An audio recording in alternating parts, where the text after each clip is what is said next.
Assalamualaikum warahmatullahi wabarakatuh. Perkenalkan, saya Alia Intan Nurhayati, NIM 201240045, mahasiswi Pendidikan Agama Islam kelas 4B, UIN Sultan Taha Saifuddin Jamil. Tahukah kamu, saat ini ada lebih dari 200 juta pengguna internet di Indonesia, dan sebagian besar dari mereka adalah pelajar muslim seperti kita. Pertanyaannya, sudahkah teknologi yang kita gunakan sehari-hari membawa kita lebih dekat kepada nilai-nilai Islam? Atau justru sebaliknya? Yuk, kita bahas dalam video pembelajaran ini. Bayangkan sebuah bendungan. Di satu sisi ada arus deras berisi konten radikal, hoaks agama, dan paham ekstrim yang terus mengalir masuk ke layar-layar HP jutaan pelajar muslim Indonesia. Di sisi lain ada kita, para pelajar, mahasiswa, dan lembaga pendidikan Islam yang bisa membangun bendungan konten positif untuk menahan arus itu. Inilah esensi dari peran TIK dalam pendidikan Islam hari ini. Rasulullah Shallallahu Alaihi Wasallam bersabda, "Barang siapa di antara kalian melihat kemungkaran, hendaklah ia mengubahnya dengan tangannya." Hadis riwayat Muslim. Di era digital, tangan kita adalah konten yang kita buat dan sebarkan. Lembaga pendidikan Islam seperti pesantren dan madrasah kini mulai bergerak, membuat kanal YouTube dakwah, akun Instagram edukasi Islam, hingga podcast kajian yang menghadirkan ulama kredibel.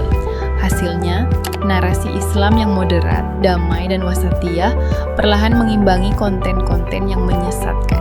Kunci suksesnya ada 3, konsisten dalam membuat konten, kreatif dalam mengemas pesan dakwah, dan kolaboratif antar lembaga pendidikan Islam agar jangkauannya lebih luas.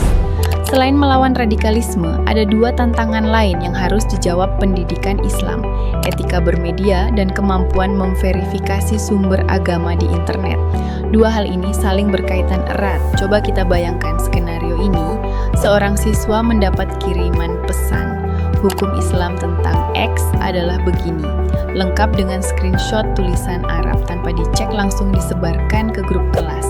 Padahal, tulisan Arab itu bisa saja palsu, salah tafsir, atau bahkan sengaja dimanipulasi. Disinilah kurikulum PAI harus masuk dengan 2 materi kunci.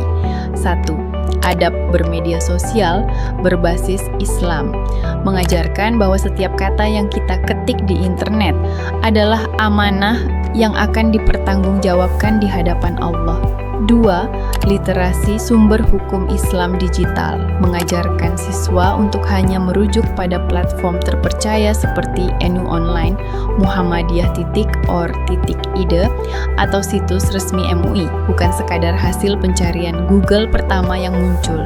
Dengan 2 bekal ini, siswa tidak hanya menjadi pengguna internet yang sopan, tapi juga menjadi penjaga kemurnian ajaran Islam di dunia digital. Sahabat, teknologi informasi adalah amanah zaman yang Allah titipkan kepada generasi kita. Gunakan ia untuk membendung narasi sesat, gunakan ia untuk menyebarkan Islam yang ramah dan moderat, dan gunakan ia dengan adab serta ilmu yang benar.